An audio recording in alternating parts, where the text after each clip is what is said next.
আমরা যখনই এমন কোনো মানুষের সাথে পরিচিত হই যে বয়সে, পদে এবং আর্থিক দিক থেকে আমাদের থেকে পিছিয়ে, তখন আমরা সবাই খুব হীন নজরে তাদের দিকে দেখি।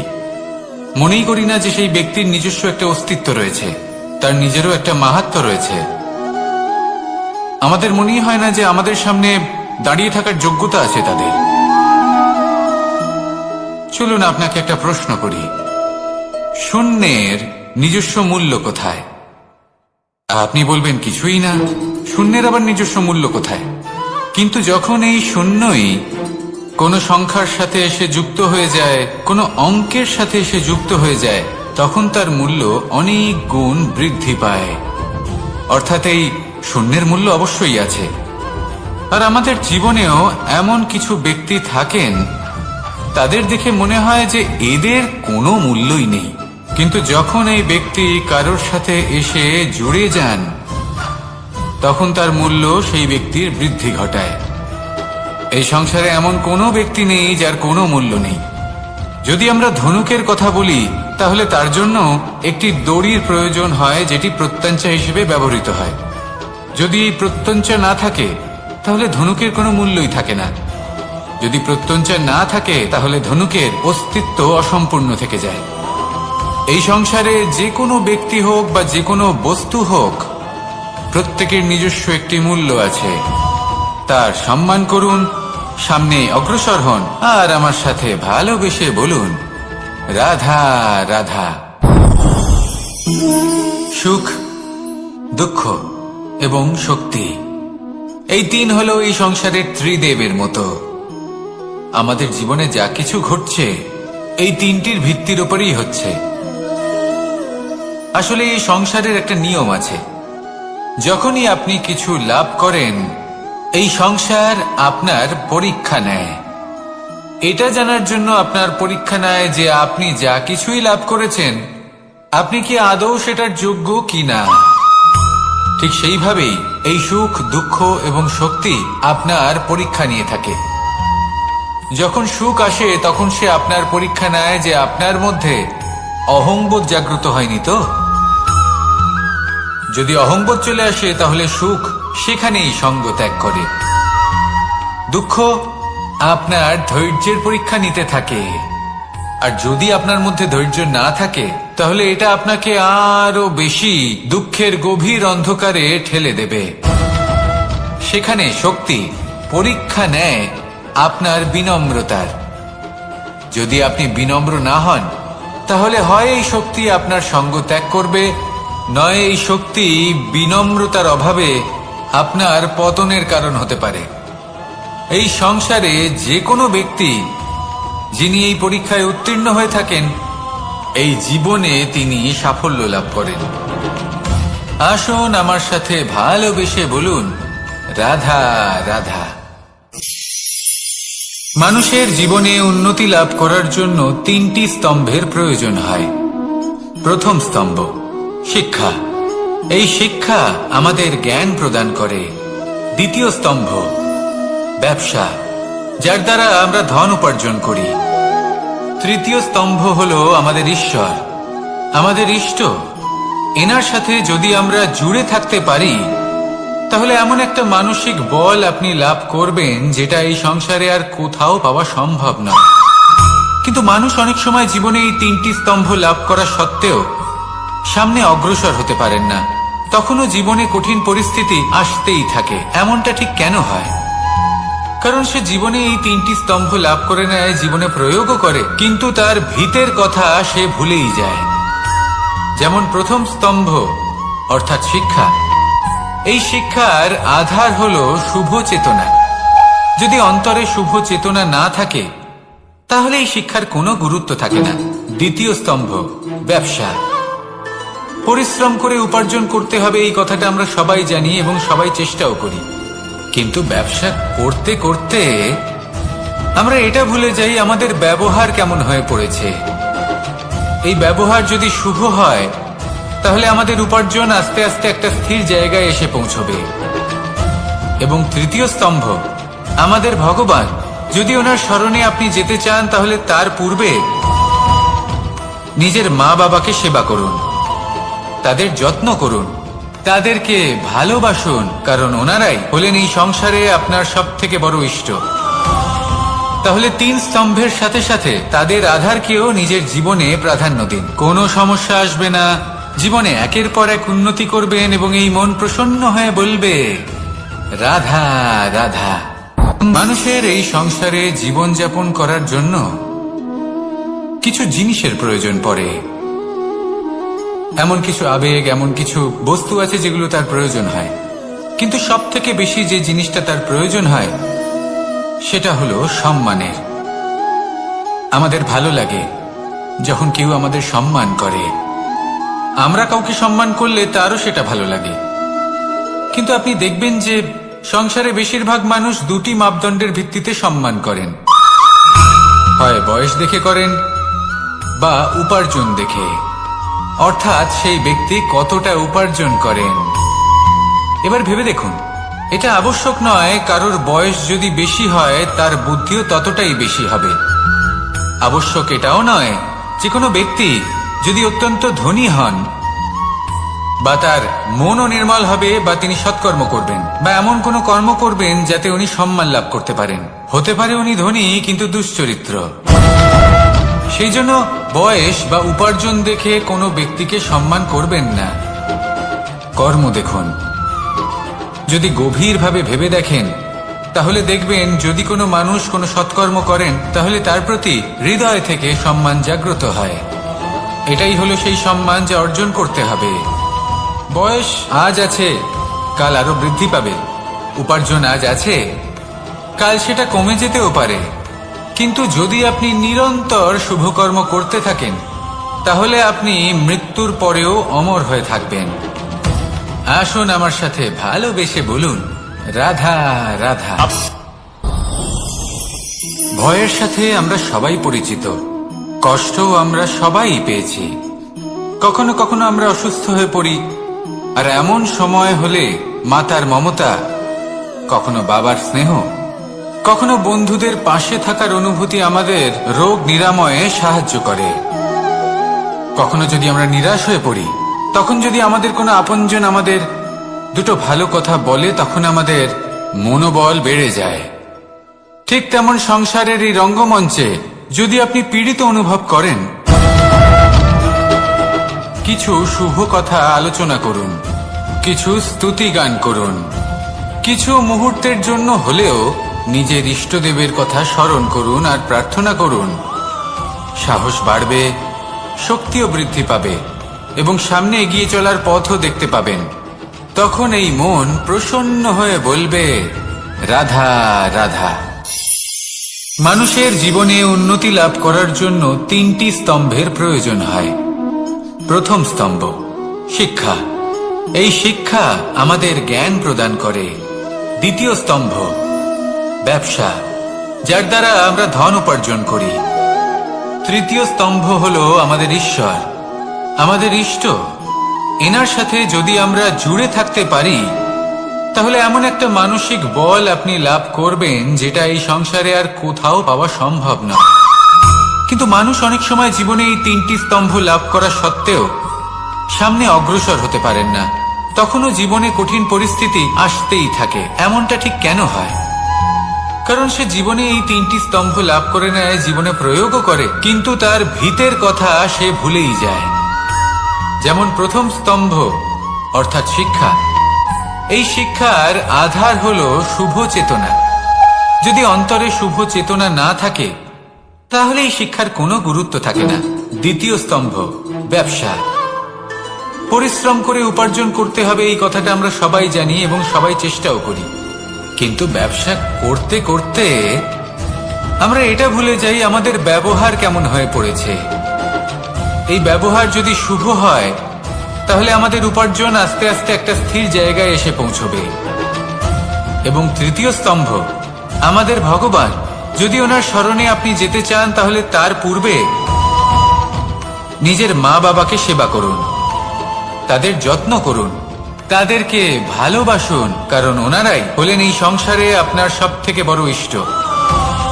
তাহলে 3 স্তম্ভের সাথে সাথে তাদের আধারকেও নিজের জীবনে প্রাধান্য দিন। কোনো সমস্যা আসবে না, জীবনে একের পর এক উন্নতি করবেন এবং এই মন প্রসন্ন হয়ে বলবে, রাধা রাধা। সুখ, দুঃখ এবং শক্তি, এই তিন হলো এই সংসারের ত্রিদেবের মতো। আমাদের জীবনে যা কিছু ঘটছে এই তিনটির ভিত্তির উপরেই হচ্ছে। আসলে এই সংসারের একটা নিয়ম আছে, যখনই আপনি কিছু লাভ করেন এই সংসার আপনার পরীক্ষা নেয়। এটা জানার জন্য আপনার পরীক্ষা নেয় যে আপনি যা কিছুই লাভ করেছেন আপনি কি আদৌ সেটার যোগ্য কিনা। ঠিক সেইভাবেই এই সুখ, দুঃখ এবং শক্তি আপনার পরীক্ষা নিয়ে থাকে। যখন সুখ আসে তখন সে আপনার পরীক্ষা নেয় যে আপনার মধ্যে অহংবোধ জাগ্রত হয়নি তো। যদি অহংবোধ চলে আসে তাহলে সুখ সেখানেই সঙ্গ ত্যাগ করে। দুঃখ আপনার ধৈর্যের পরীক্ষা নিতে থাকে, আর যদি আপনার মধ্যে ধৈর্য না থাকে তাহলে এটা আপনাকে আরো বেশি দুঃখের গভীর অন্ধকারে ঠেলে দেবে। সেখানে শক্তি পরীক্ষা নেয় আপনার বিনম্রতার। যদি আপনি বিনম্র না হন তাহলে হয় এই শক্তি আপনার সঙ্গ ত্যাগ করবে, নয় এই শক্তি বিনম্রতার অভাবে আপনার পতনের কারণ হতে পারে। এই সংসারে যে কোনো ব্যক্তি যিনি এই পরীক্ষায় উত্তীর্ণ হয়ে থাকেন এই জীবনে তিনি সাফল্য লাভ করেন। আসুন আমার সাথে ভালোবেসে বলুন, রাধা রাধা। ভয়ের সাথে আমরা সবাই পরিচিত, কষ্ট আমরা সবাই পেয়েছি। কখনো কখনো আমরা অসুস্থ হয়ে পড়ি, আর এমন সময় হলে মাতার মমতা, কখনো বাবার স্নেহ, কখনো বন্ধুদের পাশে থাকার অনুভূতি আমাদের রোগ নিরাময়ে সাহায্য করে। কখনো যদি আমরা নিরাশ হয়ে পড়ি, তখন যদি আমাদের কোনো আপনজন আমাদের দুটো ভালো কথা বলে তখন আমাদের মনোবল বেড়ে যায়। ঠিক তেমন সংসারের এই রঙ্গমঞ্চে যদি আপনি পীড়িত অনুভব করেন, কিছু শুভ কথা আলোচনা করুন, কিছু স্তুতি গান করুন, কিছু মুহূর্তের জন্য হলেও নিজের ইষ্টদেবের কথা স্মরণ করুন আর প্রার্থনা করুন। সাহস বাড়বে, শক্তিও বৃদ্ধি পাবে এবং সামনে এগিয়ে চলার পথও দেখতে পাবেন। তখন এই মন প্রসন্ন হয়ে বলবে, রাধা রাধা। এই সংসারে কখনো কোনো ব্যক্তিকে তার বাইরের পোশাক দেখে বিচার করার চেষ্টা করবেন না, এটা খুব বড় ভুল করবেন। যেমন আমরা জীবনে অনেক সময় এমন করি, ধরুন কোথাও একটা গাছ দেখলাম, খুব বিশাল আকারের একটা গাছ, যেটা মাটির থেকে অনেক উঁচুতে পৌঁছে গেছে, যার বিশাল শাখা আছে। সেগুলো দেখে আমরা ভাবি যে এই গাছে হয়তো কত সুস্বাদু ফল আছে, আমরা সেই গাছের পরিচর্যা করতে থাকি। আবার অন্যদিকে হলো একটি তৃণ, যেটা মাটি থেকে কিছুটা উঁচুতে পৌঁছেছে, কিন্তু সেই তৃণর নিচে, মাটির নিচে অত্যন্ত সুস্বাদু ফল বা সবজি জন্ম নেয়, যা আমাদের স্বাস্থ্যের পক্ষে অত্যন্ত উপকারী। সেই জন্য কখনো আবরণ দেখে কাউকে বিচার করতে চেষ্টা করবেন না। তার বদলে এটা বোঝার চেষ্টা করুন যে আপনার সামনে যে ব্যক্তি আছে বা বস্তু আছে তার বিশেষত্ব কি। যদি এই বিশেষত্ব বোঝার ক্ষমতা আপনি অর্জন করেন, যদি এই শিল্প আপনি নিজের ভেতরে জাগ্রত করেন, তাহলে এই সংসারে বিশেষত্ব কি সেটা আপনি জানতে পারবেন। আর এই সমস্ত খেলা দৃষ্টি থেকে নয়, দৃষ্টিভঙ্গি থেকে জন্ম নেয়। দৃষ্টিভঙ্গি সবসময় শুভ রাখুন আর আমার সাথে ভালোবেসে বলুন, রাধা রাধা। যখন আমরা কোনো বনে প্রবেশ করি তখন এই সবুজ ঘাস দেখে, এই কোমল ঘাস দেখে আমাদের মন প্রফুল্ল হয়ে ওঠে। ভিন্ন ভিন্ন প্রজাতির ফুল, ভিন্ন ভিন্ন রঙের ফুল দেখে এই মন আনন্দে ভরে ওঠে। এখানে শিশুরা আনন্দ লাভ করে, বড়রা ভোজন গ্রহণ করেন, কথাবার্তা বলেন, হাঁটাহাঁটি করে বেড়ান। এবার ভেবে দেখুন, যখন এই উপবনের নির্মাণ হয়েছিল সেই সময় যদি এই মাটিকে সঠিকভাবে খনন না করা হতো, যদি তাতে সঠিকভাবে বীজ রোপণ না করা হতো, যদি কোনো সংঘর্ষ না হতো, পরিশ্রম না করা হতো, যদি চলতে চলতে পায়ে কাঁটা না বিঁধে যেত, তাহলে এই সুন্দর বন দেখে আমরা কি এই আনন্দ লাভ করতে পারতাম? কখনোই নয়। ধরুন কোনো নদীর তটে সুন্দর একটি বন আছে, সেই বনের আনন্দ লাভ করতে গেলে আপনাকে সেই নদী পার করতেই হবে। যদি সুখের নদীর কাছে পৌঁছতে চান তাহলে তটে যে কাঁটা রয়েছে সেগুলোর সাথে সংঘর্ষ করতেই হবে। এই সংসারে যদি আপনি সুখ লাভ করতে চান তাহলে সুখ লাভের এই যাত্রা শুরু করতে হবে সংঘর্ষ দ্বারা। তাহলে সংঘর্ষকে স্বাগত জানান, এর পেছনেই সুখ রয়েছে যা আপনার জন্য অপেক্ষা করছে। এবার হাসুন আর আমার সাথে ভালোবেসে বলুন, রাধা রাধা। মানুষ সুখী জীবন যাপনের প্রতি এতটাই অভ্যস্ত হয়ে পড়ে যে একটা ছোট্ট সমস্যা এলেই সে সবার থেকে সাহায্য চাইতে শুরু করে দেয়।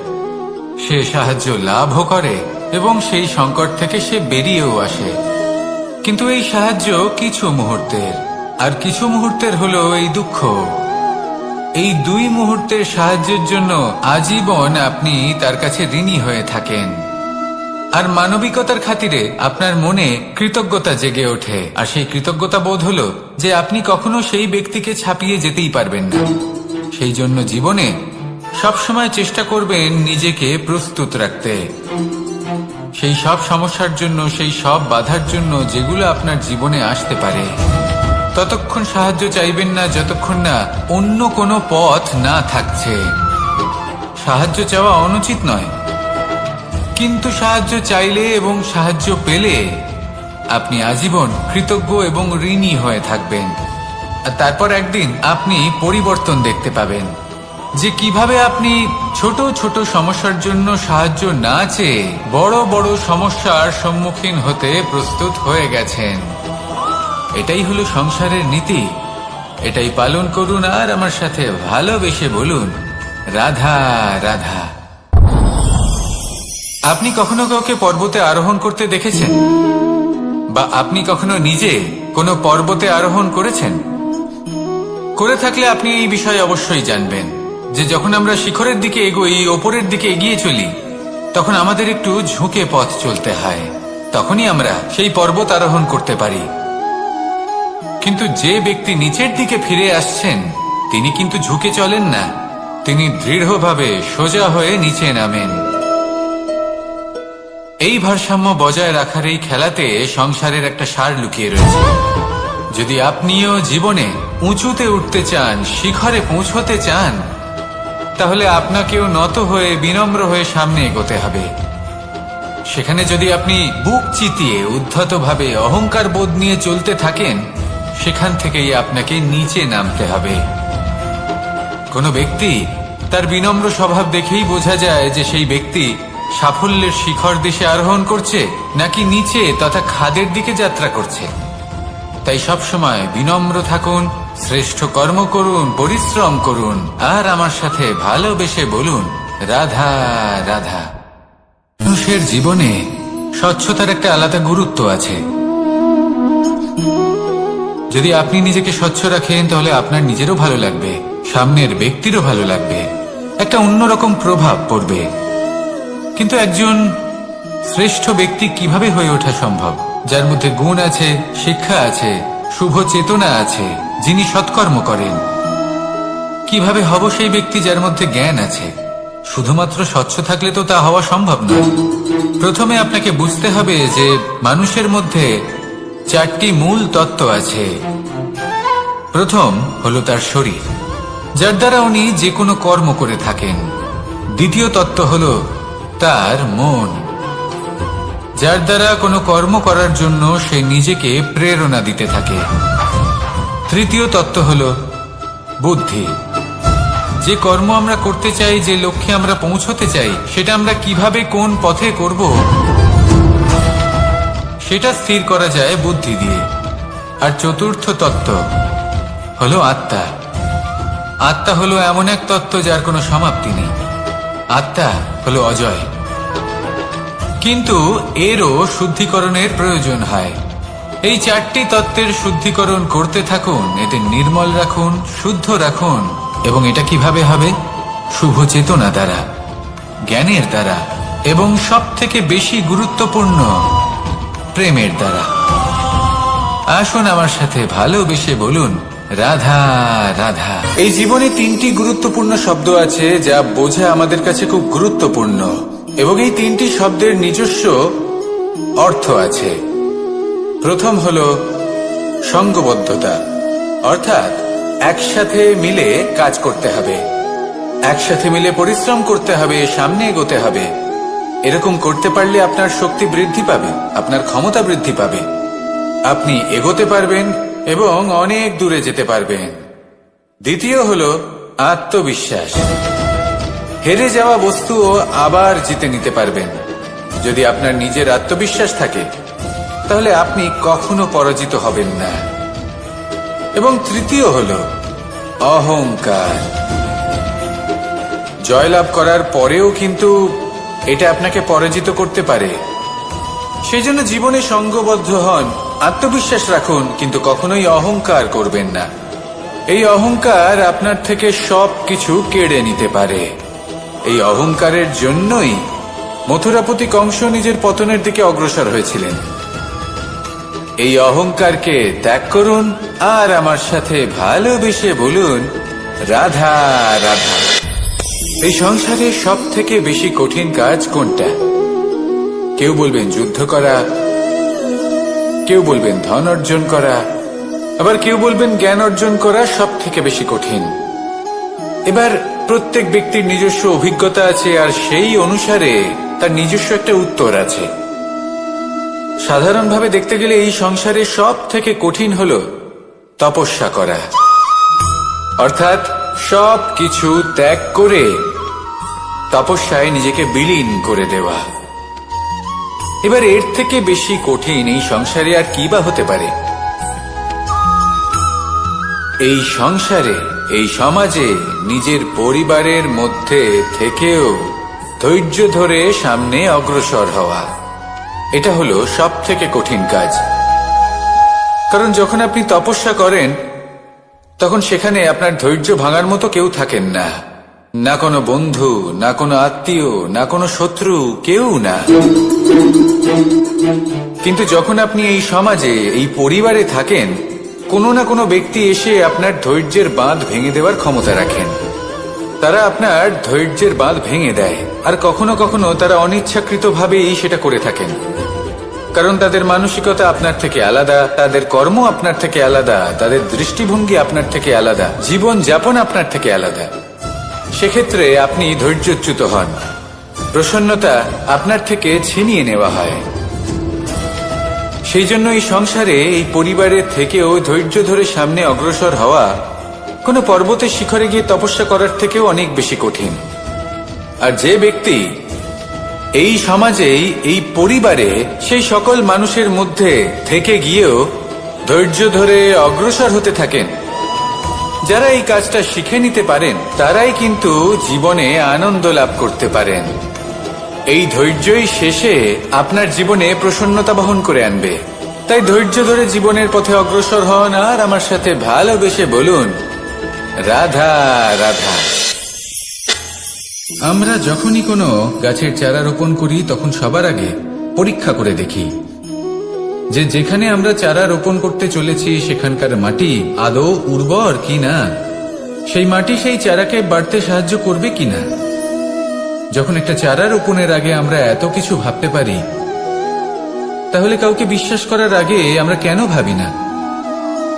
জীবনে কখনো এই বিশ্বাসরূপী চারা কোথাও রোপণ করার আগে বোঝার চেষ্টা করুন যে যার উপর আপনি বিশ্বাস করতে চলেছেন সে কি আদৌ আপনার বিশ্বাসের যোগ্য কি না। ভেবে দেখুন সেই ব্যক্তি ভবিষ্যতে গিয়ে আপনার বিশ্বাস ভাঙতে পারে কিনা। এটাও ভেবে দেখুন যে যাকে আপনি বিশ্বাস করতে চলেছেন তাকে আপনি বিশ্বাস করলে নিজের জীবনের উদ্দেশ্যে আপনি অগ্রসর হতে পারবেন কিনা। আর তার জন্য প্রয়োজন সঠিক সিদ্ধান্ত, পরখ করা, কোনটা উচিত কোনটা অনুচিত সেটা বোঝা। আর তাতে কিন্তু আপনি সন্দেহবাতিক হবেন না, তাতে আপনি আরো নিপুণ হয়ে উঠবেন। তাই যদি আপনি নিপুণ হয়ে উঠতে চান তাহলে বোঝার চেষ্টা করুন, পরখ করে দেখুন, কোনটা উচিত কোনটা অনুচিত বুঝুন, আর বিশ্বাস তখনই করুন যখন আপনি 100% নিশ্চিত হবেন যে সে বিশ্বাসের যোগ্য। আসুন আমার সাথে ভালোবেসে বলুন, রাধা রাধা। রাধা কখনো কখনো আমার জন্য বড়ই সুগন্ধি আতর নিয়ে আসে, পারিজাত ফুলের মালা নিয়ে আসে আমার প্রসাধন করবে বলে, এবং আমার সব থেকে বেশি প্রিয় মাখন নিজে হাতে বানিয়ে আনে আমাকে নিজে হাতে খাইয়ে দেবে বলে, সবকিছু আমাকে প্রসন্ন করবে বলে। কিন্তু আপনি কখনো ভেবেছেন যে এই আতর কিভাবে বানানো হয়? সহস্র ফুলের পাপড়ি একসাথে পিষে নিতে হয়, তারপরে তার থেকে যে রস নিঃসৃত হয় সেই রস দ্বারাই আতর তৈরি। অনেক সংখ্যক ফুলকে অসীম যন্ত্রণা ভোগ করতে হয়, তবে তারা আমার প্রসাধন সামগ্রী হয়ে উঠতে পারে। দুধ থেকে মাখন তৈরি করার জন্য কতটা পরিমাণ মন্থন সহ্য করতে হয় সেটা আপনি জানেন। ঠিক সেই রকমই হলো আমাদের জীবনও। বিপদও আসে, কঠিন পরিস্থিতিও আসে, এর সম্মুখীন হতে শিখুন। মনে রাখবেন, আপনি হলেন সেই দুধ যাকে মন্থন সহ্য করতে হবে মাখন হয়ে ওঠার জন্য। মনে রাখবেন, আপনি হলেন সেই ফুলের মতন যাদের পিষ্ট হতে হবে সুগন্ধি আতর হয়ে ওঠার জন্য, যাকে এই সংসার পছন্দ করে। কখনো কখনো জীবনে আপনার সাথে খারাপ শুধুমাত্র এই কারণে ঘটে যাতে আপনার শ্রেষ্ঠ রূপ এই সংসারের সামনে আসতে পারে। শুধুমাত্র কঠিন পরিস্থিতি এবং বিপদকে একটা সুযোগ হিসেবে দেখার চেষ্টা করুন। আপনার জন্য এই সংসার বদলে যাবে, সংসারকে দেখার দৃষ্টিভঙ্গি পাল্টে যাবে, আপনার ভাগ্য পাল্টে যাবে, আর এই মন প্রসন্ন হয়ে বলবে, রাধা রাধা। পাশা নামক এই খেলাটি আপনারা নিশ্চয়ই খেলেছেন, না খেলে থাকলে দেখেছেন, আর যদি দেখেও না থাকেন তাহলে নিশ্চিত রূপে শুনেছেন। মহাভারতের এই মহাযুদ্ধ কোথাও না কোথাও এই পাশা নামক খেলার কারণে হয়েছিল। পাশার এই বিচিত্র খেলা, দান, এইসবের কারণে কেউ নিজের মাথায় রাজ মুকুট পরিধান করেছিলেন, আবার সেখানে পরাজিত হওয়ার জন্য কাউকে বনবাসও ভোগ করতে হয়েছিল। কিন্তু এই খেলা সমাপ্ত হওয়ার পরে সমস্ত ঘুঁটি আর এই পাশার ছক একই পুটলিতে স্থান পেল। এটাই হলো আমাদের জীবন। এই সংসারে আমরা জয় পরাজয়ের বিষয়ে এতটাই ভাবি, এত চিন্তা করি যে এই জীবনের খেলার আনন্দটাই উপভোগ করতে পারি না। আর অবশেষে কি হয়? কেউ জয়ী হন, কেউ পরাজিত হন, কিন্তু দুজনেই একই স্থানে পৌঁছে যান। প্রত্যেক ব্যক্তি মৃত্যুর পরে একটি নির্দিষ্ট স্থানেই পৌঁছতে বাধ্য, কিন্তু ততক্ষণ এই জীবন, এই খেলা, তার আনন্দ উপভোগ করুন। এই সংসারে সেই ব্যক্তি শ্রেষ্ঠ স্থানে পৌঁছতে পেরেছেন যিনি এই সংসারকে প্রকাশ প্রদান করেছেন, যিনি কখনো জয় পরাজয় এ বিষয়ে ভাবেননি, শুধু এই জীবনের খেলার আনন্দ উপভোগ করেছেন। এটাই আপনিও করুন, আর আমার সাথে ভালোবেসে বলুন, রাধা রাধা। প্রত্যেক মানুষ নিজের জীবনে দুঃখ অনুভব করেন। প্রত্যেকের দুঃখ আলাদা হতে পারে। কারোর মনে এই দুঃখ থাকে যে সে তার বাবা মায়ের সব ইচ্ছে পূরণ করতে পারেননি। কেউ এটা ভেবে দুঃখ পান যে সে চিরকাল সদাচার করেছেন, সৎকর্ম করেছেন, কিন্তু তাও তাকে দুরাচারী বলে মনে করা হয়। কেউ এটা ভেবেও দুঃখ পান যে তার সামনে যে ব্যক্তি রয়েছেন তার চোখে তিনি শত্রু হয়ে উঠেছেন বা দুষ্ট হয়ে উঠেছেন, যেখানে তিনি হয়তো কোনো অনুচিত কাজই করেননি। এবার এই সমস্ত বিষয় নিয়ে ভেবে নিজের ব্যক্তিত্ব নিয়ে সন্দেহ প্রকাশ করবেন না। যদি নিজের ব্যক্তিত্ব নিয়ে কোনো সন্দেহ থেকে থাকে তাহলে কর্ম সংক্রান্ত প্রশ্ন করুন যে আপনি যা করেছেন তাতে কি উচিত ছিল, কি অনুচিত ছিল। যেটা প্রয়োজন সেটা এটা বোঝার যে আপনার অন্তর্মন, আপনার বিবেক আপনাকে কি বলছে, আর আপনার অন্তর্মন আর আপনার বিবেক আপনাকে যেটা করতে বলবে শুধু সেটাই করুন।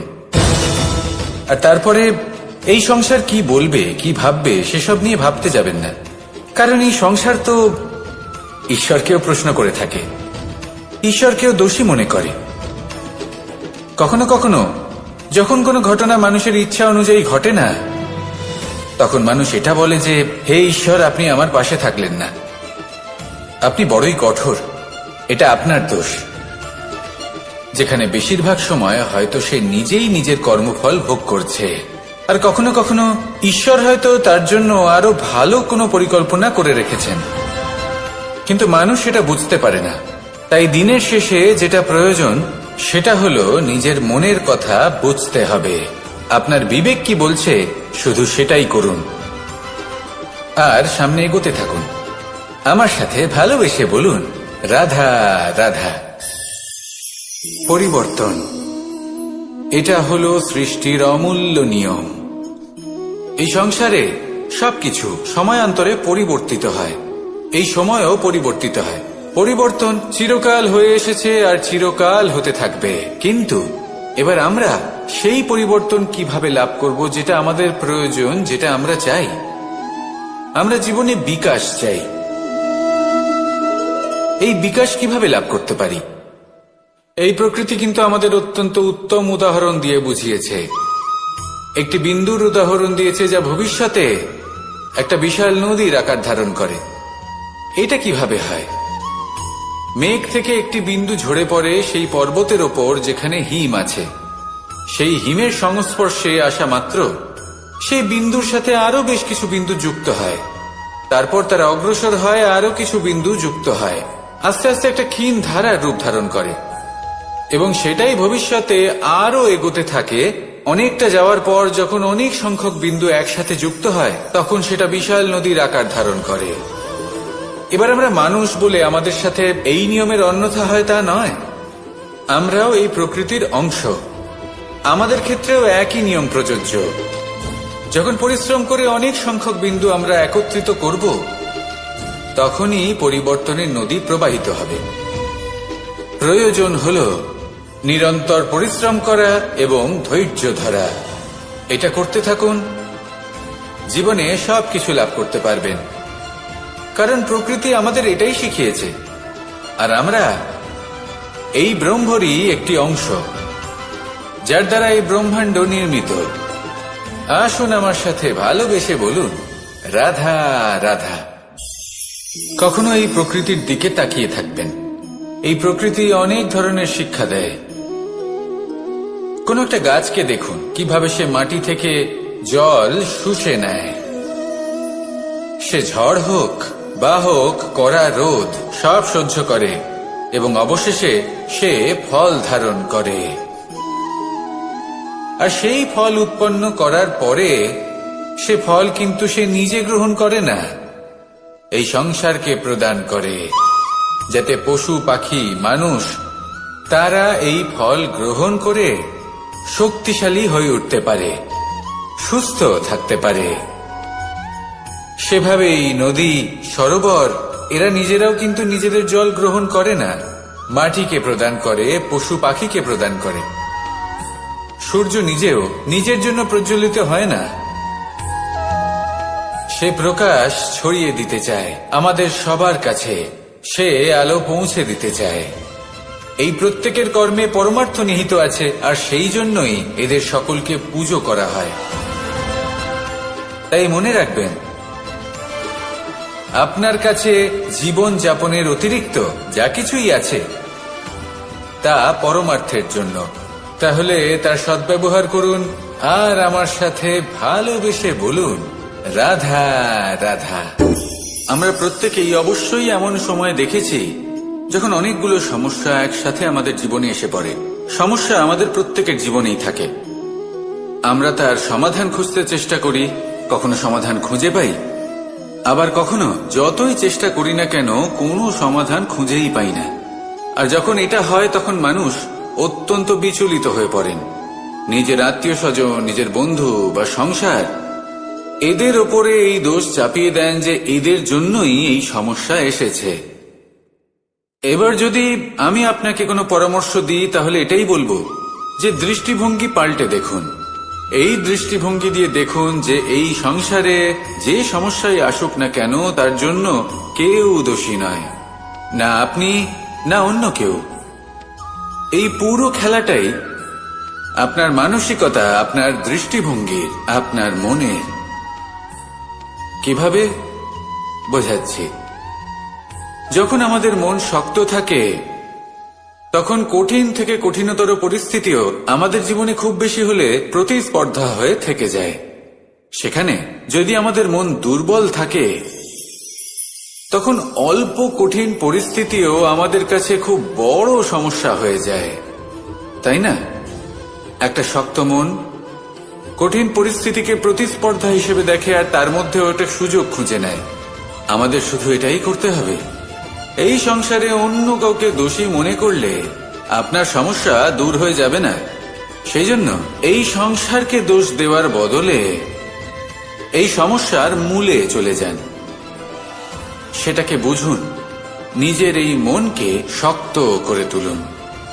যদি আপনার মন শক্তিশালী হয়, তাহলে এই সংসারে অনেক বড় বড় কঠিন থেকে কঠিনতর পরিস্থিতিও যদি আসে, আপনার জীবনে যতই বড় বড় সমস্যা আসুক না কেন, আপনার লক্ষ্য লাভে বাধা দিতে পারবে না।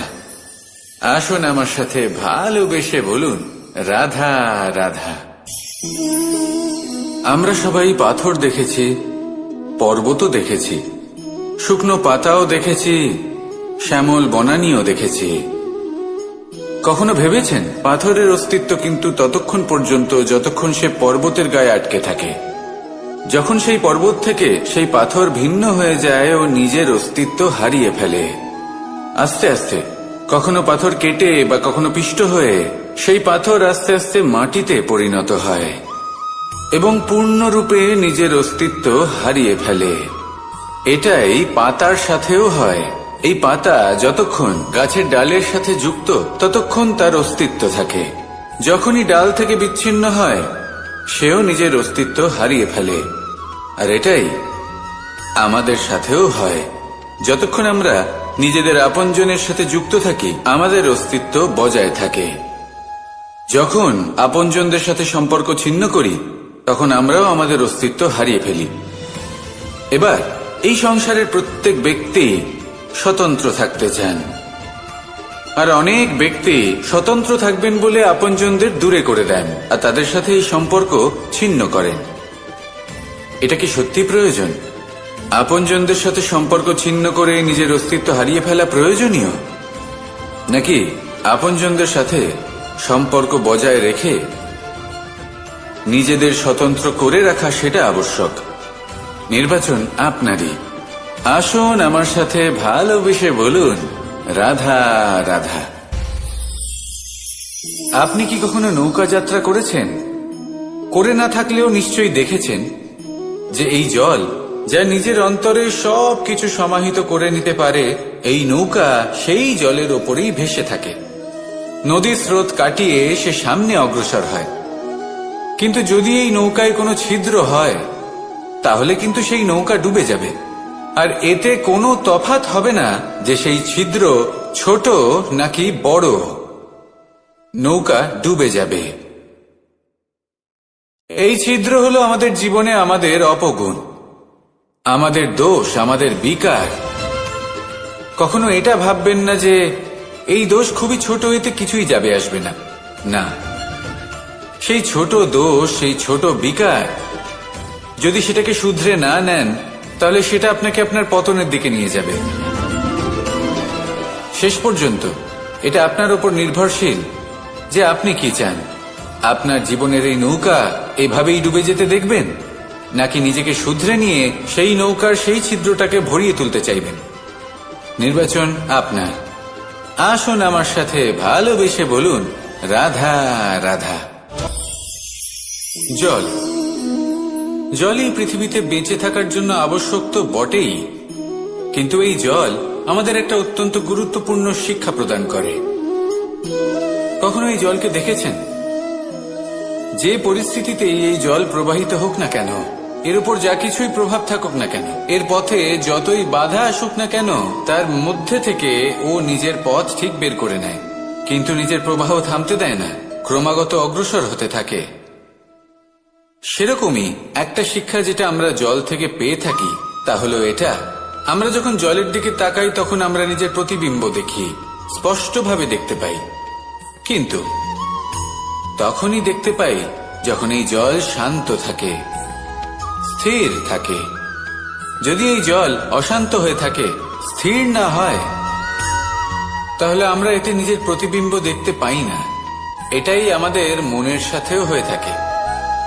যখনই জীবনে কোনো সংকট, সময়, এই সময় আসলে কি? এই সময় একটা সরল রেখা তো কখনোই নয়। সময় হলো একটা চক্র, যেখানে এর আদি সেখানেই হলো এর অন্ত, আর যেখানে তা শেষ হয় সেখান থেকেই তার শুরু হয়। এই সময় একটা অত্যন্ত বিচিত্র চিন্তা, বিচিত্র ভাবনা, একটা বিচিত্র বস্তু যা কেউ বুঝতে পারেন না।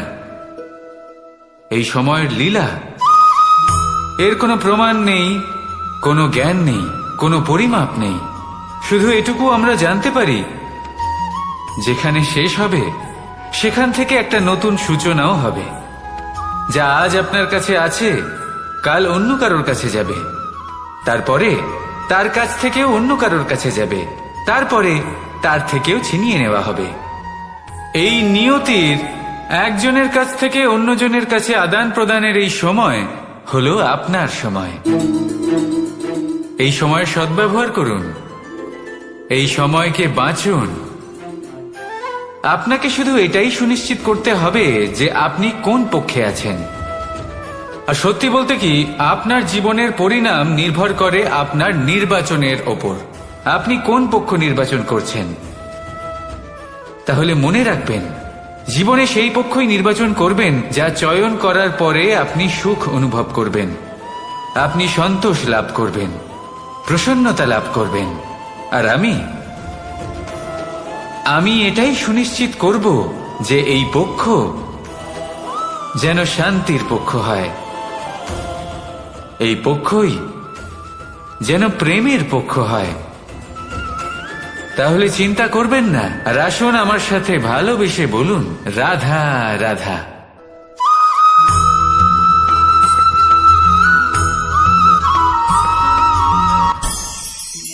অনেক সময় যখন আমরা কর্ম করি, সাফল্য লাভ করি, কঠিন পরীক্ষায় উত্তীর্ণ হই, বড় কাজ করি, আমাদের মনে হয় এই সংসার আমাদের একটু প্রশংসা করুক, ভালো লাগে।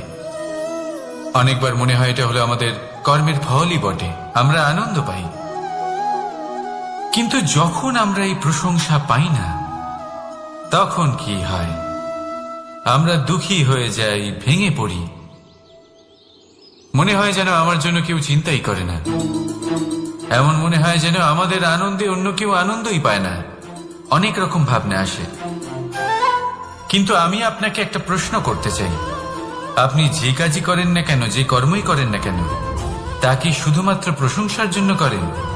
যদি এরকম হয়ে থাকে তাহলে সেই ভাবনা এক্ষুনি ত্যাগ করুন, কারণ এই প্রকৃতি আমাদের অন্য শিক্ষা দেয়।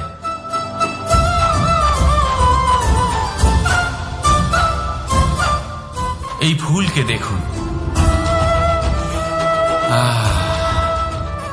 এই যে ফুলের সুবাস, যা আমার মনকে উচ্ছ্বসিত করে তোলে, মনে শক্তি সঞ্চার করে, এই সুগন্ধ। কিন্তু ভেবে দেখুন, ফুলের কিন্তু এই কাজ করার জন্য কোনো প্রশংসারই প্রয়োজন হয় না। এইটাই হলো প্রকৃতির শিক্ষা। যিনি সৎ হন, সৎকর্ম করেন, তার কোনো প্রশংসার প্রয়োজন হয় না, কারণ ওনার কর্মই হলো ওনার সুবাস। মনে রাখবেন, আতর নকল ফুলে দেওয়া হয়, প্রকৃত ফুলের তার কোনো প্রয়োজন হয় না। সেইভাবেই আপনিও কর্ম করতে থাকুন শুভ চিন্তা নিয়ে। এই মনকে সব সময় শান্ত রাখুন, স্বচ্ছ রাখুন। যদি এরকম করেন তাহলে আপনার কর্ম এমন সুবাস ছড়াবে যে আপনার জীবনে শুধু এবং শুধুমাত্র আনন্দই থাকবে। তাহলে এই আনন্দ সহকারে বলুন, রাধা রাধা।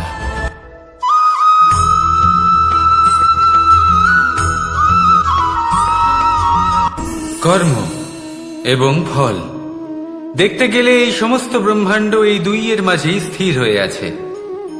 মানুষজন কর্ম করেন ভালো ফল লাভের আশায়, আর ভালো ফল লাভের আশায় উনি এটাই ভুলে যান যে উনি যে কর্ম করছেন তা কি করছেন। আমি বলেছিলাম কর্ম করুন ফলের চিন্তা না করে, কিন্তু কি কর্ম করছেন সেই বিষয়ে ভাবাটাও অত্যন্ত আবশ্যক।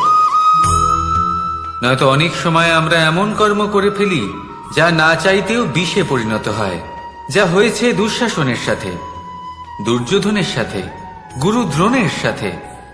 একজনের মানসিকতা উচিত ছিল না, একজনের বিবেক উচিত ছিল না, আরেকজন যে পক্ষ নির্বাচন করেছিলেন সেই পক্ষ উচিত ছিল না। আর যা কিছু ওনাদের সাথে হলো, আপনার আমার আমাদের সকলের সাথে তা হতে পারে। আমি বলেছিলাম কর্ম করুন, ফলের চিন্তা করবেন না, কিন্তু এই কর্মের বিষয়ে বিচার করে দেখাটাও ততটাই আবশ্যক। দেখুন, কর্ম করার উচিত প্রক্রিয়া ফলের চিন্তা না করা, কিন্তু যদি আপনার কর্ম শুভ হয় তাহলে তার ফলও নিয়তি আপনাকেই দেবে। সর্বদা কর্ম করার সময় এটা ভাবুন যে আপনার এই কর্ম এই সংসারকে, এই সমাজকে, আপনার পরিবারকে, আপনার আশেপাশের মানুষজনকে কোন দিশায় নিয়ে যাবে। যদি এটা সবার জন্য মঙ্গলময় হয় তাহলে কর্ম করতে থাকুন। আর হ্যাঁ, নিশ্চিত রূপে ফলের চিন্তা করবেন না। আসুন আমার সাথে ভালোবেসে বলুন, রাধা রাধা।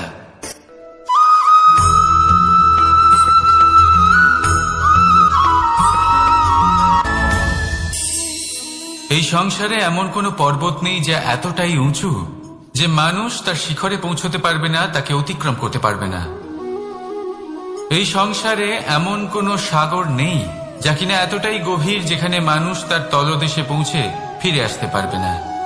একটা ছোট্ট বরফের টুকরো পর্বতের শিখরে গলে গিয়ে বইতে থাকে, আর দেখতে দেখতেই তা মহানদী গঙ্গায় পরিবর্তিত হয়। এর কারণ কি? এর কারণ হলো প্রচেষ্টা, প্রারব্ধ নয়। এই প্রচেষ্টাই সুনিশ্চিত করে যে আপনার প্রারব্ধ কি হবে। এই সমস্ত কিছু হলো প্রচেষ্টা আর প্রারব্ধের খেলা। আপনার প্রচেষ্টা যেরকম হবে আপনার প্রারব্ধ সেরকমই হবে। আর আপনার প্রচেষ্টা যদি উচ্চ মানের হয় তাহলে প্রারব্ধকে আপনার সামনে নত হতেই হবে। কি বলেন? তাহলে আসুন আমার সাথে ভালোবেসে বলুন, রাধা রাধা। অনেক সময় মানুষ অতীতকে দেখেন আর তখন অহংবোধে পরিপূর্ণ হয়ে ওঠেন। কখনো বর্তমানের দিকে তাকান, ভবিষ্যতের দিকে তাকান আর পরিতৃপ্তিতে ভরে ওঠেন। কেন বুঝতে পারেন না একটা সহজ কথা? এই যে সৃষ্টি, এই সৃষ্টি হলো একটা বড় চক্র যা বারংবার আপনার কাছে ফিরে আসবেই। কঠিন থেকে কঠিনতর পরীক্ষায় আপনাকে নিযুক্ত করবে, যাতে আপনাকে উত্তীর্ণ হতেই হবে। যা কাল ছিল তা আজ নেই, এটা সবাই জানেন। যা আজ আছে তা হয়তো কাল থাকবে না, এটাও আপনাকে মেনে নিতে হবে, তাও আবার হাসি মুখে। শান্ত থাকতে শিখুন আর কখনোই মনের মধ্যে অহংকার উৎপন্ন হতে দেবেন না। হতে শিখুন সেই হিমবাহের মতো। হয়তো এই জন্যই এত শীতল থাকে, কারণ ও জানে গতকালও জল রূপে ছিল, আজ বরফ রূপে হয়তো আছে, কিন্তু কাল পুনরায় সে জলেই পরিণত হবে। নিজেকে শান্ত রাখুন। হয়তো আজ আপনি সাফল্যের শিখরে আছেন, হয়তো বা নেই। আপনাকে প্রত্যেক দিন অবশ্যই দেখতে হবে। শুধু নিরন্তর প্রচেষ্টা করতে থাকুন, প্রত্যেক পরিস্থিতির জন্য তৈরি থাকুন, আর একে ভারসাম্যে রাখতে শিখুন। আপনার কাল হোক, আজ হোক বা আগামীকাল, আপনার ভালো দিন হোক বা খারাপ দিন, সব পবিত্র হয়ে যাবে। তাহলে আসুন আর আমার সাথে ভালোবেসে বলুন, রাধা রাধা।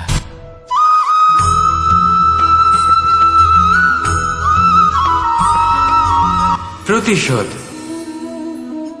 অথবা কাউকে দুঃখ দেওয়ার ভাবনা, যদি এটা আপনার মনে থাকে তাহলে আপনি নিজের মনেই যন্ত্রণার একটা বিশাল বৃক্ষ রোপণ করছেন, এটা মনে রাখবেন। কারণ কাউকে দুঃখ দেবার এই ভাবনা, এটা হলো সেই বীজ যা আপনার মনেই পতিত হবে, আপনার মনেই অঙ্কুরিত হবে, আর আপনার মনেই একটা বিশাল বৃক্ষরূপে বেড়ে উঠবে। জীবন আপনার, কর্ম আপনার, কাউকে দুঃখ দেবার ভাবনা আপনার ছিল, এই বৃক্ষ হলো আপনার, তাই এর ফলও আপনিই পাবেন, যা গ্রহণও আপনাকেই করতে হবে। মনে রাখবেন, যে মানুষ এটা ভাবে যে আমি ওকে দুঃখ দেব, ওকে কষ্ট দিতে চাই আমি, সেই মানুষই দুঃখ আর কষ্ট পেয়ে থাকে।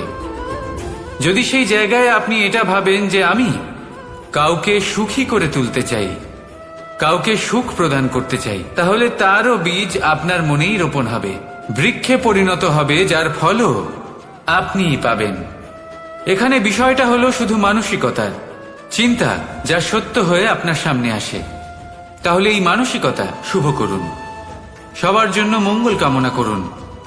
অন্যের মনে আপনার জন্য ভালো চিন্তা থাকুক বা না থাকুক, আপনি সবার জন্য শুভ চিন্তা করে কর্ম করতে থাকুন, তাহলে আপনার সাথেও ভালোই হবে। তাহলে আসুন আর আমার সাথে ভালোবেসে বলুন, রাধা রাধা।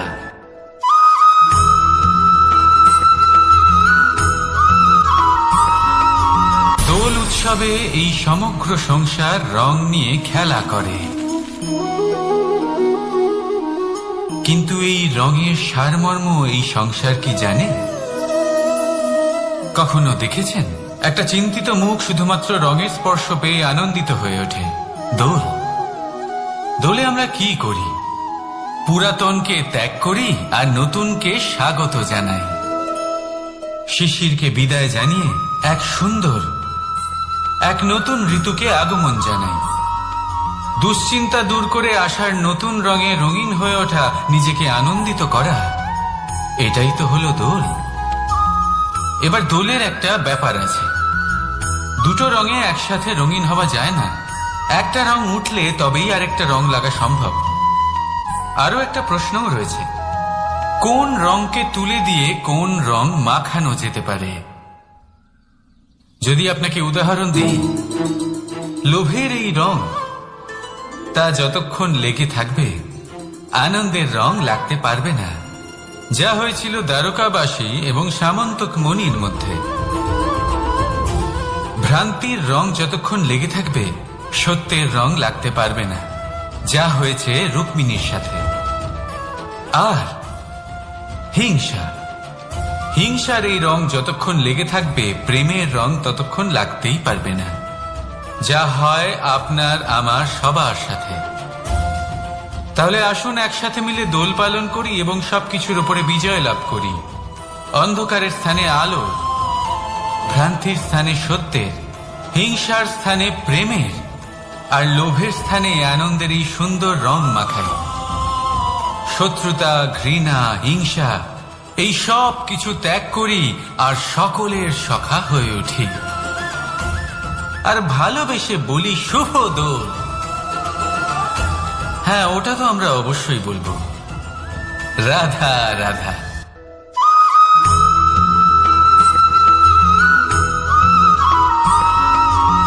কখনো কখনো মানুষ মনে করেন যে সে নিজেই সব থেকে বেশি শক্তিশালী, তিনি হলেন জ্ঞানী। দেখুন, এটা ভালো ব্যাপার যে আপনার মধ্যে শক্তি আছে, জ্ঞান আছে, আর এটা শুধু আপনার জন্য নয়, এই সমস্ত সমাজের জন্য, দেশের জন্য, সমগ্র পৃথিবীর জন্য অত্যন্ত আবশ্যক। কিন্তু এই কথাটাও বোঝা অত্যন্ত আবশ্যক যে এই জ্ঞান যেন কখনো অহংকার না হয়ে ওঠে। যখন মানুষের মধ্যে জ্ঞান থাকে তখন সে রাম হয়ে ওঠে। রাম, যিনি সমুদ্রের বুকে সেতু বানিয়েছিলেন, বানর সেনার দ্বারা রাক্ষস রাজকে পরাজিত করেছিলেন, আর চিরকালের জন্য সবার কাছে আদর্শ হয়ে উঠেছিলেন। আর যদি মানুষের মনে অহংকার জন্মায় তাহলে সে রাবণ হয়ে ওঠে। দেশে বিদেশে যতই খ্যাতি থাকুক না কেন, সে রাক্ষস হয়ে ওঠে, নিজের সাথে সাথে সমস্ত কুলের বিনাশ করে বসে। এবার জ্ঞান নাকি অহংকার, আপনার কি চাই সেই সিদ্ধান্ত আপনার, আর আপনার এই সিদ্ধান্তই নিশ্চিত করবে যে আপনার কর্ম কি হবে, আর আপনার এই কর্মই নিশ্চিত করে দেবে আপনার প্রারব্ধ কি হবে। তাহলে শুভ কর্ম করুন আর আমার সাথে ভালোবেসে বলুন, রাধা রাধা।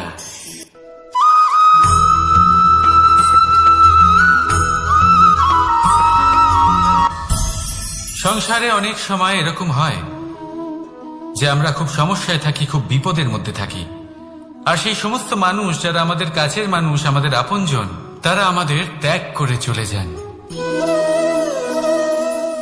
আমরা এই সময় দুঃখ পাই, নিরাশ হয়ে পড়ি এবং একা একাই সেই সমস্যাকেও কাটিয়ে উঠি।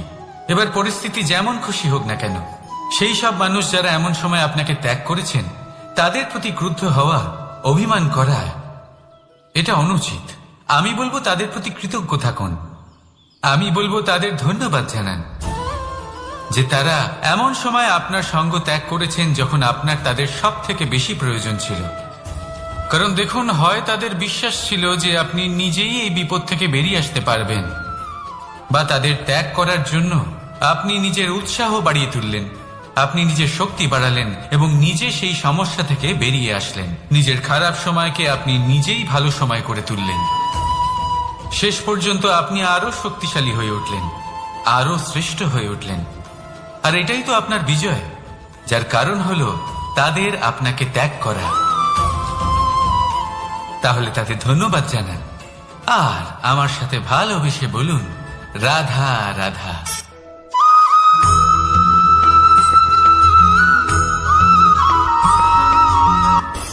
সুখ আর অভিজ্ঞতা, এই দুই জীবনে একসাথে কখনোই আসে না। মনে রাখবেন, যেখানে সুখ থাকে সেখানে অভিজ্ঞতা থাকে না। আর যখন এই সুখ আমাদের জীবন থেকে দূরে চলে যায়, তখন আমাদের জীবনে আসে এই অভিজ্ঞতা। পরমাত্মা, প্রকৃতি, নিয়তি এই অভিজ্ঞতাকে আমাদের জীবনে পাঠান যাতে আমরা একটা অত্যন্ত গুরুত্বপূর্ণ শিক্ষা, একটা জ্ঞান প্রাপ্ত করতে পারি। এই অভিজ্ঞতা আমাদের শেখায় যে অতীতে এমন কি হয়েছিল যা আমাদের করা উচিত হয়নি। আমাদের শেখায় ভবিষ্যতে এমন কি আছে যা আমাদের করা উচিত আর কি করা উচিত নয়। দেখতে গেলে এই অভিজ্ঞতা আমাদের সেই শিক্ষা দেয় যার জন্য আমরা সুখের দিকে উচিতভাবে অগ্রসর হতে পারি। সেই জন্য জীবনে যখনই দুঃখ আসবে, দুঃখের এই সময় আসবে, তখন হতাশ হবেন না। বোঝার চেষ্টা করুন এই পরিস্থিতি কেন এসেছে, কি শিক্ষা দিতে এসেছে। যদি আপনি সেই জ্ঞান লাভ করেন, সুখের পথে অগ্রসর হন, তাও উচিত রূপে, তাহলে এই অভিজ্ঞতার উদ্দেশ্য পূরণ হয়ে যায়। তাহলে আসুন আর আমার সাথে ভালোবেসে বলুন, রাধা রাধা।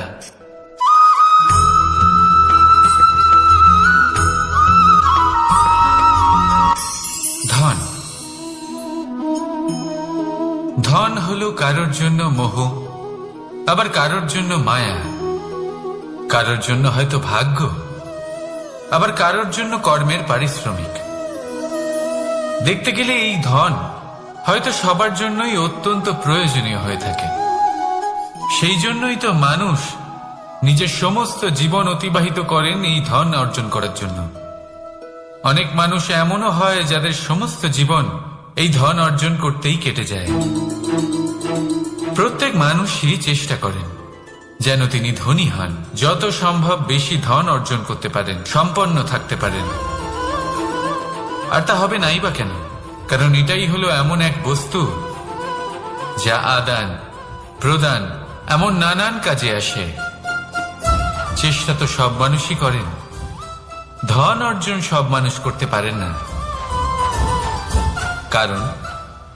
কারণ হলো এটাই যে মানুষ ভাবেন যে তার কাছে কিছু ধন এলে তারপর তিনি কিছু করে দেখাবেন, আর ধন ভাবে যদি এই মানুষ কিছু করে দেখান তাহলে আমি তার কাছে আসব।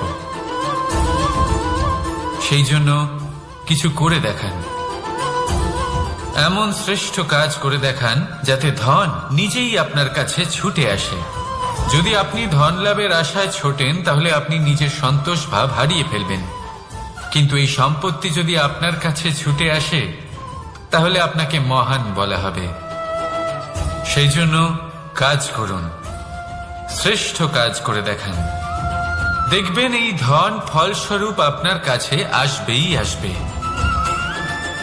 তাহলে আসুন আমার সাথে ভালোবেসে বলুন, রাধা রাধা।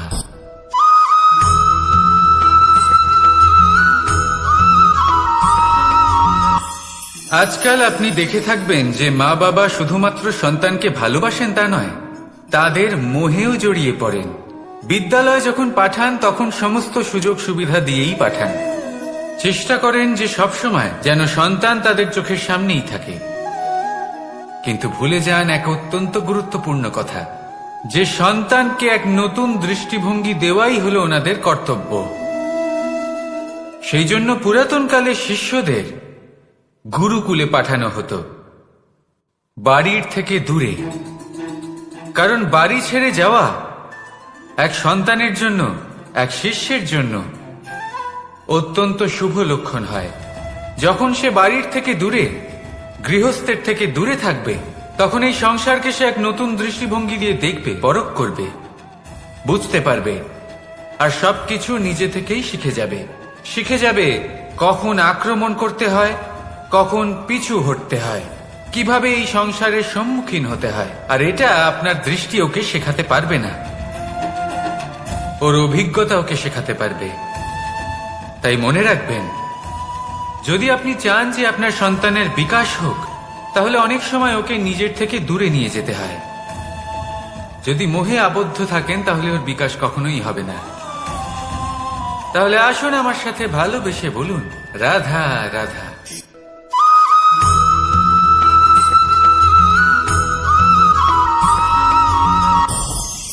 আমাদের মনে সবসময় একটা প্রশ্ন এসেই থাকে, এই জীবন যা কিনা ঈশ্বর আমাদের দিয়েছেন, একটা জীবন, ঈশ্বর এক আত্মা দিয়েছেন পৃথিবীতে বাঁচার জন্য। যতদূর আমরা জানি আমাদের কাছে একটাই জীবন রয়েছে। আমরা ভাবি এই জীবন গুছিয়ে কিভাবে রাখা যায়। প্রত্যেক মানুষ ভাবেন যে আমি কি করি যাতে এই জীবনকে গুছিয়ে রাখা যায়, কিরকম কর্ম করব, কিরকম পুণ্য করব, কি ধরনের শাস্ত্র পড়ব যাতে আমি সেই জ্ঞান অর্জন করি যাতে জীবনটা সুন্দর করে তুলতে পারি। আমাদের সমগ্র জীবন কেটে যায় এই প্রশ্নের উত্তর খুঁজতে, সেই শাস্ত্র অধ্যয়ন করতে। এমন অনেক মানুষ তাও বুঝতে পারেন না। আসুন আজ আমি আপনাকে একটা সহজ কথা বলি, যার দ্বারা আপনি নিজের জীবন সুন্দর করবেন। জীবন, জিহ্বা, এদের দুজনেরই হলো একটাই রাশি। জিহ্বা অর্থাৎ আপনার কথা, এই কথাকে সংযত রাখুন, একে সুন্দর করে তুলুন, মধুর কথা বলুন, যতটা সম্ভব একে নিয়ন্ত্রণে রাখুন। আপনার জীবন সুন্দর হয়ে উঠবে। কারণ এই শব্দ হয় অত্যন্ত শক্তিশালী। এটা হলো এমন এক বন্ধন যা আপনার সামনের মানুষকে আপনার ব্যক্তিত্বের সাথে জুড়ে দিতে পারে। তাই এই শব্দ সংযত রাখুন, একে সুন্দর করে তুলুন। আপনার জীবন আপনা থেকেই সুন্দর হয়ে উঠবে। আর আসুন এই মধুর সুন্দর অনুভূতি দিয়ে বলুন, রাধা রাধা।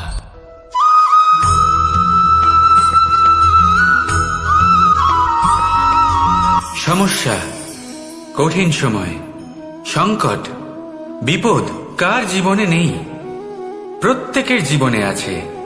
কিন্তু আমাকে একটা কথা বলুন, যদি নৌকায় ঢেউকে ভয় পেতে শুরু করে তাহলে সাগর পার করবে কে?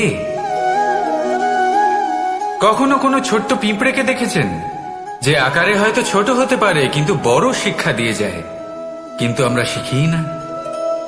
এবার দেখুন একটা পিঁপড়েকে যে ভোজনের খোঁজে বাইরে বের হয়, একটা ছোট্ট দানা তুলে নেয়।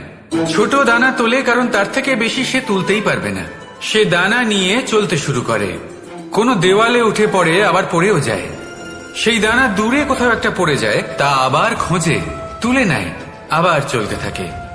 পড়ে যায় আবার ওঠে, পড়ে যায় আবার ওঠে। সেই দানাটা রেখে দেয়, আবার বেরিয়ে পড়ে ভোজনের খোঁজে।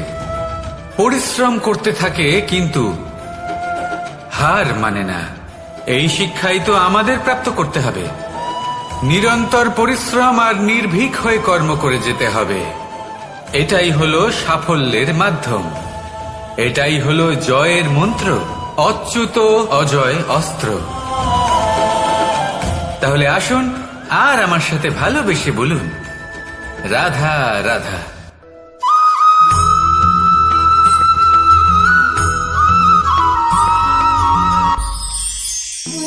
জীবন, এই জীবন আসলে কি?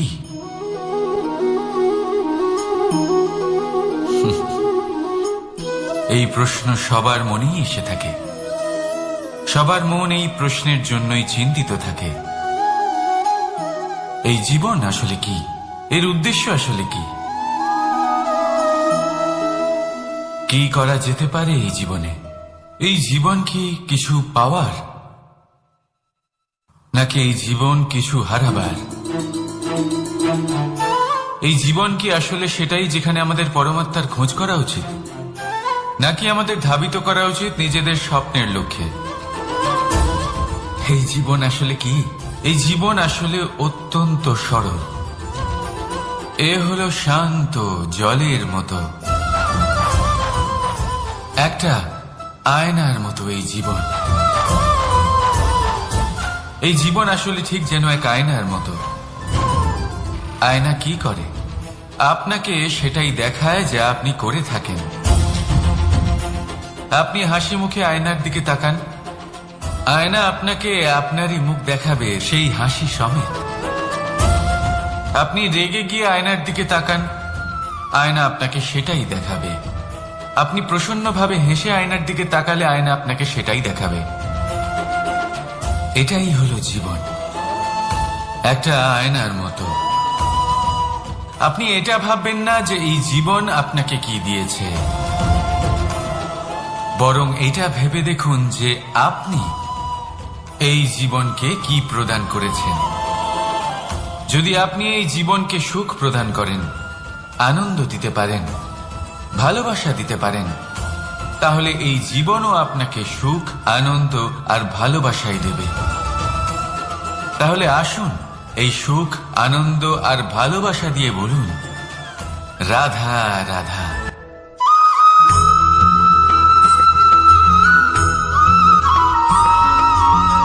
পরিবর্তন এই সংসারের শাশ্বত নিয়ম। কোন রাজা নেই যিনি চিরকাল রাজা থাকেন, কোন ধনী ব্যক্তি নেই যিনি চিরকাল ধনী থাকবেন। এই সংসারে সূর্যের স্থান নেওয়ার জন্য চন্দ্রিমার আগমন ঘটে। কোন স্থান যাকে পতিত বলা হয়েছিল সেখানে মহল তৈরি হয়েছে। কোন স্থান যাকে আজ মলিন বলা হয়েছে কাল সেখানে মন্দিরও স্থাপন হতে পারে। কোন ঋতু চিরকালের জন্য থাকে না, কখনো সময় চিরকাল একরকম থাকে না। আজ যে আপনার কাছে রয়েছে কাল অন্য কারোর ছিল, আজ যে আপনার কাছে রয়েছে কাল তা অন্য কারোর কাছে চলে যাবে। আপনার সাথে কিছু থাকলে তা হলো আপনার কর্ম, কিন্তু সেই কর্মের পরিণামও আপনার নয়। আপনি শুধু কর্ম করুন, বাকি সবকিছুই পরিবর্তনশীল। কিন্তু সেই পরিবর্তনকে দেখে ভয় পাওয়ার প্রয়োজন নেই, তাকে স্বাগত জানান। যদি আপনি হাসি মুখে সেই পরিবর্তনকে স্বাগত জানান, তাহলে এই পরিবর্তনও হাসি মুখে আপনার সাথে থাকবে। আসুন আমার সাথে ভালোবেসে বলুন, রাধা রাধা।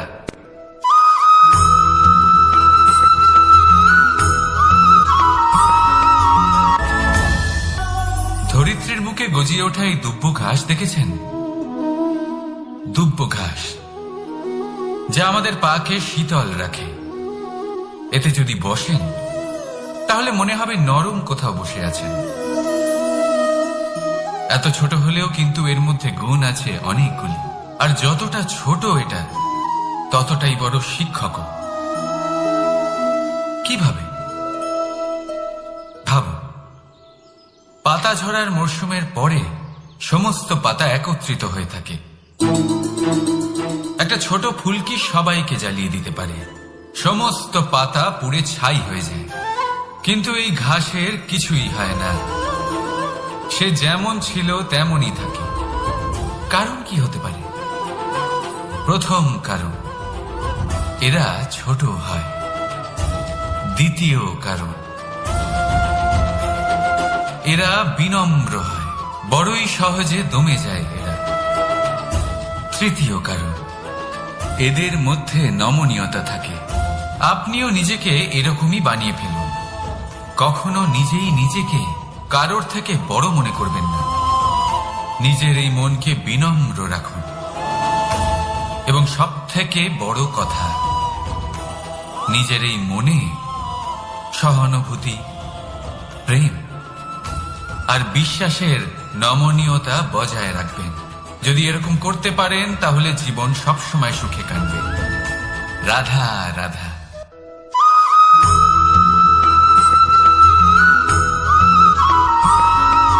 সদিচ্ছা। দেখতে গেলে 3 অক্ষরে তৈরি এই শব্দ, কিন্তু সমস্ত ত্রিলোক তার উপরেই আধারিত। আপনি এই সংসারে এসেছেন, তখন অবশ্যই শ্বাস নেবেন, কিন্তু তার বদলে আপনাকে কিছু তো দিতেই হবে। আপনার উপর নির্ভর করছে আপনি কি দেবেন। কি দেবেন এই সংসারকে, এই সমাজকে, নিজের পরিবারকে, আর তার বদলে কি নেবেন? যশ নাকি অপযশ? দেখুন, এক ছিল রাবণ, যে কিনা সমুদ্র পার করল সীতাকে অপহরণ করার জন্য, আর এক ছিলেন রামচন্দ্র, যিনি সমুদ্র পার করেছিলেন, সেতু বানিয়ে গিয়েছিলেন সীতাকে ফিরিয়ে নিয়ে আসার জন্য। দুজনেই সমুদ্র পার করেছিলেন, শুধু পার্থক্য ছিল সদিচ্ছাকে বোঝার, লক্ষ্যের। অনেক মানুষের যাত্রা একরকম হতেই পারে, কিন্তু আনন্দ তখনই লাভ করবেন যখন লক্ষ্য শুভ হবে, মহান হবে। এই লক্ষ্য দিয়ে এই সংসারের কল্যাণ হবে এবং মানুষের সম্মান হবে। যদি আপনার সংকল্প উচিত হয়, তাহলে আপনার লক্ষ্য উচিতই হবে, নয়তো শুধুমাত্র বিনাশ হবে। আর উচিত এটাই হবে যে বিনাশের হাত থেকে যেন নিজেকে বাঁচানো যায়, কি বলেন? তাই জীবনে যে লক্ষ্য স্থির করছেন, মনে রাখবেন তা যেন শুভ লক্ষ্য হয়। যদি এরকম হয়, তাহলে আপনার যাত্রা, আপনার জীবন দুটোই শুভময় হবে। আসুন আর আমার সাথে ভালোবেসে বলুন, রাধা রাধা।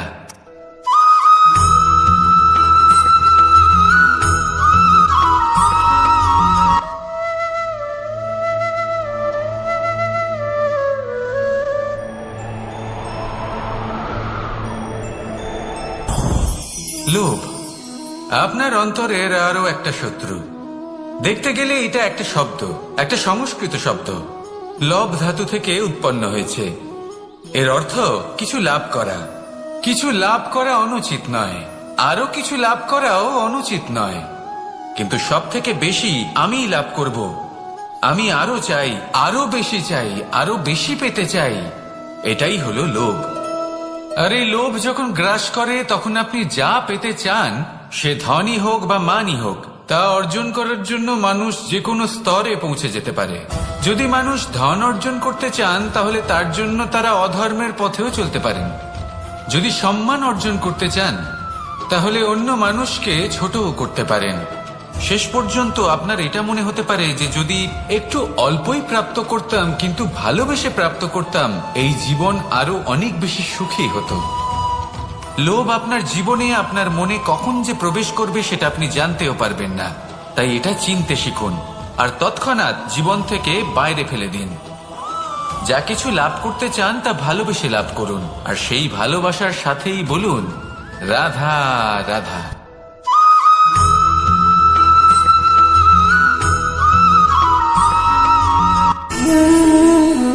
সঞ্চয়।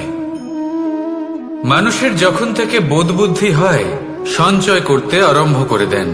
সঞ্চয় করতে থাকেন ভোজনের, সঞ্চয় অর্থের, সঞ্চয় শক্তির। নিজের জন্য করেন, নিজের পরিবারের জন্য করেন, নিজের স্ত্রীর জন্য করেন, সন্তানের জন্য করেন, সন্তানের সন্তানের জন্য সঞ্চয় করেন। সঞ্চয় করার জন্য ওনার কাছে অনেক কারণ রয়েছে, কারণ উনি এটা ভাবেন যে এই সঞ্চিত শক্তির জন্য কেউ ওনার কোনো ক্ষতি করতে পারবে না। মানুষ ভুলে যান একটা গুরুত্বপূর্ণ কথা, এই সত্য, উনি এই সংসারে খালি হাতেই এসেছিলেন, আর এখান থেকে ওনাকে খালি হাতেই যেতে হবে। যা এখানকার তা এখানেই থেকে যাবে। আর যদি কিছু ওনার সাথে যায়, তা হলো ওনার কর্ম, আর কিচ্ছু নয়। তাই যদি কিছু অর্জন করতে চান, তাহলে শুভ কর্ম অর্জন করুন, আত্মশক্তি অর্জন করুন, কারণ পরলোকে এটাই হবে আপনার সম্পত্তি। তাহলে কি এটা আপনি অর্জন করতে চান না? আসুন আর আমার সাথে ভালোবেসে বলুন, রাধা রাধা।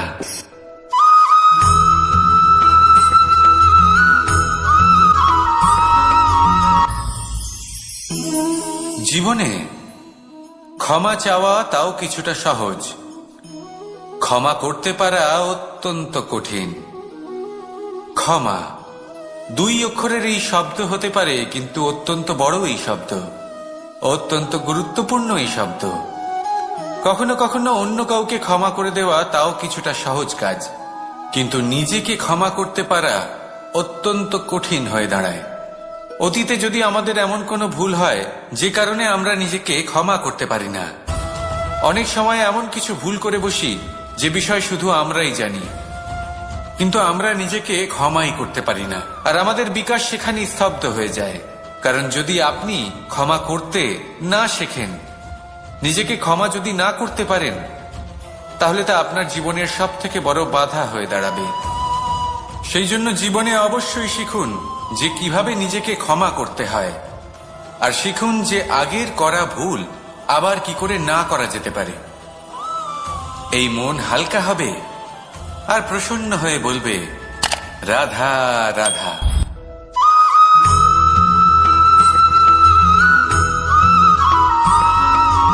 বটবৃক্ষের বীজ সর্ষের দানার থেকেও ছোট হয়, কিন্তু যখন তা নিজের রূপ ধারণ করে তখন তা বিশাল বৃক্ষের আকার ধারণ করে, যা সহস্র বছর ধরে বেঁচে থাকে, ছায়া প্রদান করে, পাখিদের আশ্রয় প্রদান করে, আর দেয় পথচারীদের বিশ্রাম করার স্থান। কেন? কারণ সেই ছোট বীজ তা মাটির ভেতরে গিয়ে নিজের খোলস ত্যাগ করে। অন্ধকারে থাকে সে, যতই আলো আসুক না কেন, যতই বর্ষা আসুক না কেন, সব সহ্য করে। আর তারপরে একটা চারা গাছ অঙ্কুরিত হয়, তারপর ধীর গতিতে একটা বিশাল বৃক্ষতে পরিণত হয়। দেখুন, জীবনে কঠিন সময় আসে, এই জন্য নয় যে আপনি হার মেনে নেবেন, এই জন্য আসে যাতে আপনি ভবিষ্যৎ নির্মাণের জন্য নিজেকে তৈরি করতে পারেন। যদি কঠিন সময়ে আপনি ওই বীজের মতো দৃঢ় হয়ে থাকতে পারেন, তাহলে আপনিও একদিন সেই বিশাল বৃক্ষের মতো নিজের অস্তিত্ব গড়ে তুলতে পারবেন, যা সহস্র বছর পর্যন্ত মনে রাখা হবে।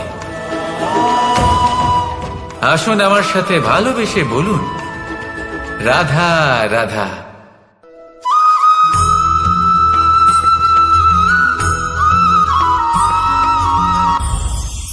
এই সংসারে যখনই কোনো সমস্যা আসে, তখন আমরা আমাদের সব থেকে বড় সম্বলের কাছে আশ্রয় খুঁজি, তা হলো আমাদের বিশ্বাস।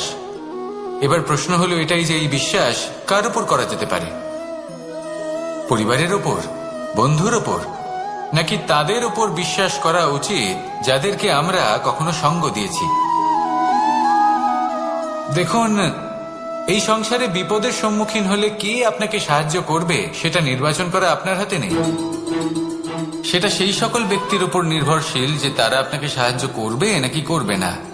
অর্থাৎ যখনই কোনো বিপদ আসে, সর্বপ্রথম তার সম্মুখীন আমাদের নিজেকেই হতে হয়, আর তার জন্য প্রস্তুত থাকা প্রয়োজনীয়, সেই শক্তি, সেই সাহস অর্জন করা প্রয়োজনীয়। দেখুন, যখনই অন্ধকার আসে তখন সবার আগে কে আপনাকে ত্যাগ করে চলে যায়? আপনার নিজেরই ছায়া। এই অন্ধকারের সম্মুখীন হতে হয় অন্তরের প্রদীপের দ্বারা, অন্তরের আত্মা দ্বারা। তবেই আপনি অন্ধকারের উপর জয়লাভ করতে পারবেন। সেই জন্য যে বিপদই আসুক না কেন, নিজেকে তার জন্য প্রস্তুত রাখা উচিত। সেই সাহস নিয়ে আসুন। এমন কোনো বিপদ নেই যা আপনাকে ভেঙে দিতে পারে। আসুন আমার সাথে ভালোবেসে বলুন, রাধা রাধা।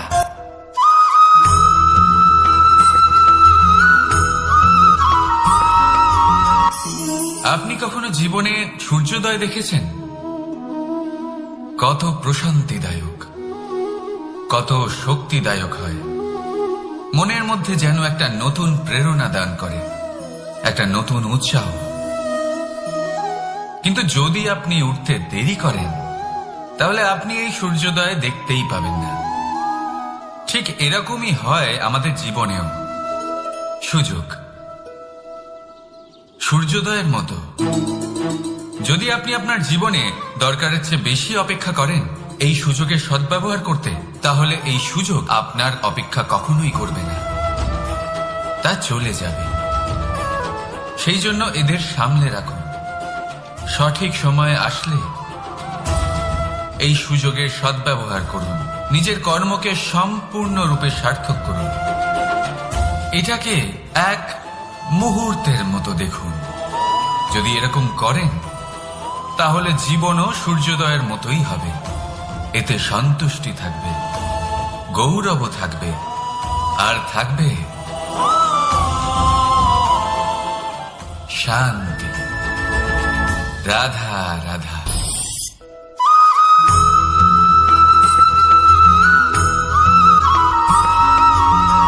মানুষ সবসময় চায় যে তার জীবনে যেন কখনো কোনো সমস্যাই না আসে।